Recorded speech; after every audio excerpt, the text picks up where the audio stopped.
ನಮಸ್ಕಾರ, ಬೇಸ್ ಇನ್ಫೋಗೆ ಸ್ವಾಗತ.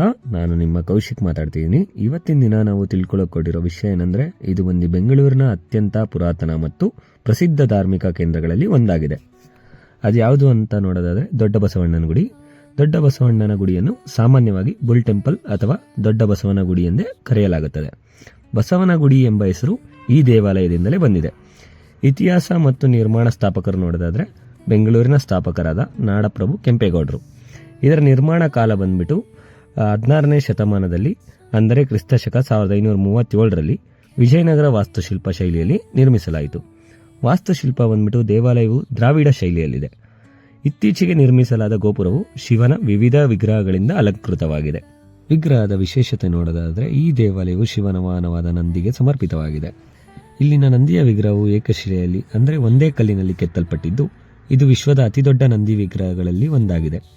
ಇದರ ಎತ್ತರ ಬಂದ್ಬಿಟ್ಟು ಸುಮಾರು 15 ಅಡಿ, ಅಂದರೆ 4.6 ಮೀಟರ್, ಉದ್ದ ಬಂದ್ಬಿಟ್ಟು ಸುಮಾರು 20 ಅಡಿ, ಅಂದರೆ 6.1 ಮೀಟರ್ ಇದೆ. ಈ ನಂದಿಯ ವಿಗ್ರಹವು ಕಾಲಾನಂತರದಲ್ಲಿ ಬೆಳೆಯುತ್ತಾ ಹೋಗುತ್ತದೆ ಎಂಬ ನಂಬಿಕೆ ಭಕ್ತರಲ್ಲಿದೆ. ವಿಗ್ರಹಕ್ಕೆ ಪ್ರತಿದಿನ ಬೆಣ್ಣೆ, ಎಣ್ಣೆ ಮತ್ತು ಕೊಬ್ಬರಿ ಎಣ್ಣೆಯಿಂದ ಅಲಂಕಾರ ಮಾಡಲಾಗುತ್ತದೆ. ದೇವಾಲಯವು ಒಂದು ಸಣ್ಣ ಗುಡ್ಡದ ಮೇಲಿದ್ದು ಬೆಂಗಳೂರಿನ ಜನದಟ್ಟಣೆಯ ನಡುವೆಯೂ ಪ್ರಶಾಂತವಾದ ವಾತಾವರಣವನ್ನು ಹೊಂದಿದೆ. ಈ ದೇವಾಲಯವು ಪ್ರಸಿದ್ಧವಾದ ಕಾಳೆ ಬಂಡೆ ಉದ್ಯಾನವನಕ್ಕೆ ಹೊಂದಿಕೊಂಡಿದೆ, ಅಂದರೆ ಬ್ಯೂಗಲ್ ರಾಕ್ ಪಾರ್ಕ್ ಅಂತ ಕರೀತಾರೆ. ಈ ಬಂಡೆಯ ಮೇಲೆ ನಿಂತು ಹಿಂದೆ ಕಾಳೆ ಊದುವ ಮೂಲಕ ಸುತ್ತಮುತ್ತಲಿನ ಹಳ್ಳಿಗಳಿಗೆ ಎಚ್ಚರಿಕೆ ನೀಡಲಾಗುತ್ತಿತ್ತು. ದೊಡ್ಡ ಗಣಪತಿ ದೇವಸ್ಥಾನ.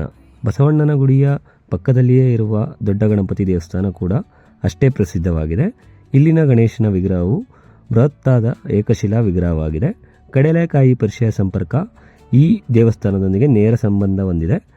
ರೈತರು ತಮ್ಮ ಮೊದಲ ಬೆಳೆಯನ್ನು ಈ ನಂದಿಗೆ ಅರ್ಪಿಸುವ ಸಂಪ್ರದಾಯದಿಂದಲೇ ಈ ಜಾತ್ರೆ ಹುಟ್ಟಿಕೊಂಡಿದೆ. ಈ ಜಾತ್ರೆ ವರ್ಷಕ್ಕೊಮ್ಮೆ ಬರುತ್ತದೆ. ಇದು ಬೆಂಗಳೂರಿನ ಬಸವನಗುಡಿಯಲ್ಲಿರುವ ದೊಡ್ಡ ಬಸವಣ್ಣನ ಗುಡಿ ಸುತ್ತಮುತ್ತಲೂ ಪ್ರತಿ ವರ್ಷ ಬಹಳ ವಿಜೃಂಭಣೆಯಿಂದ ನಡೆಯುವ ಒಂದು ಪ್ರಸಿದ್ಧ ಜಾತ್ರೆ ಆಗಿದೆ. ಸ್ಥಳ ಬಂದು ಬೆಂಗಳೂರಿನ ಬಸವನಗುಡಿಯ ದೊಡ್ಡ ಬಸವಣ್ಣ ದೇವಾಲಯದ ಸುತ್ತಮುತ್ತಲಿನ ರಸ್ತೆಗಳು. ಯಾವಾಗ ಬರುತ್ತೆ ಅಂದರೆ ಪ್ರತಿ ವರ್ಷ ಕಾರ್ತಿಕ ಮಾಸದ ಕೊನೆಯ ಸೋಮವಾರ ಈ ಪರಿಷೆ ಆರಂಭವಾಗುತ್ತದೆ. ಸಾಮಾನ್ಯವಾಗಿ ನವೆಂಬರ್ ಅಥವಾ ಡಿಸೆಂಬರ್ ತಿಂಗಳಲ್ಲಿ. ಪರಿಷೆಯ ಉದ್ದೇಶ ಏನು ಅಂದರೆ, ರೈತರು ತಾವು ಬೆಳೆದ ಮೊದಲ ಕಡಲೆಕಾಯಿಯ ರಾಶಿಯನ್ನು ಬಸವಣ್ಣನಿಗೆ ಅರ್ಪಿಸಿ ತಮ್ಮ ಬೆಳೆ ಚೆನ್ನಾಗಿ ಬಂದಿದ್ದಕ್ಕೆ ಕೃತಜ್ಞತೆ ಸಲ್ಲಿಸುವುದು. ಇದು ರೈತರ ಒಂದು ದೊಡ್ಡ ಸಂತೆ ಮತ್ತು ಧಾರ್ಮಿಕ ಆಚರಣೆಯಾಗಿದೆ. ಈ ವರ್ಷದ ಐತಿಹಾಸಿಕ ಬಸವನಗುಡಿ ಕಡಲೆಕಾಯಿ ಪರಿಷೆಯನ್ನು 5 ದಿನಗಳವರೆಗೆ ವಿಸ್ತರಿಸಲಾಗಿದೆ. ಆರಂಭ ದಿನಾಂಕ ಬಂದ್ಬಿಟ್ಟು ನವೆಂಬರ್ 17, 2025 ಸೋಮವಾರ. ಕೊನೆಯ ದಿನಾಂಕ ನವೆಂಬರ್ 21, 2025 ಶುಕ್ರವಾರದಂದು. ಈ ಹಿಂದೆ ಪರಿಷೆ ಕೇವಲ 2 ದಿನ ನಡೆಯುತ್ತಿತ್ತು. ಈ ವರ್ಷದಿಂದ ಇದನ್ನು 5 ದಿನಗಳವರೆಗೆ ವಿಸ್ತರಿಸಲಾಗಿದೆ. ಇದರ ಇತಿಹಾಸ ಮತ್ತು ಹಿನ್ನೆಲೆ ತಿಳ್ಕೊಳ್ಳೋದಾದರೆ, ಬೆಂಗಳೂರು ಮಹಾನಗರವಾಗುವ ಮೊದಲು ಬಸವನಗುಡಿ ಸುತ್ತಮುತ್ತ ಕಡಲೆಕಾಯಿ ಬೆಳೆಯುವ ಹಳ್ಳಿಗಳಿದ್ದವು.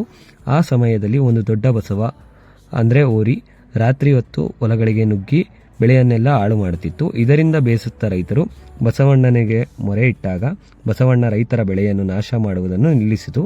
ಅದಕ್ಕೆ ಕೃತಜ್ಞತೆಯಾಗಿ ರೈತರು ತಾವು ಬೆಳೆದ ಮೊದಲ ಕಡಲೆಕಾಯಿಯ ರಾಶಿಯನ್ನು ಪ್ರತಿ ವರ್ಷವೂ ಬಸವನಿಗೆ ಅರ್ಪಿಸುವ ಸಂಪ್ರದಾಯವನ್ನು ಆರಂಭಿಸಿದರು.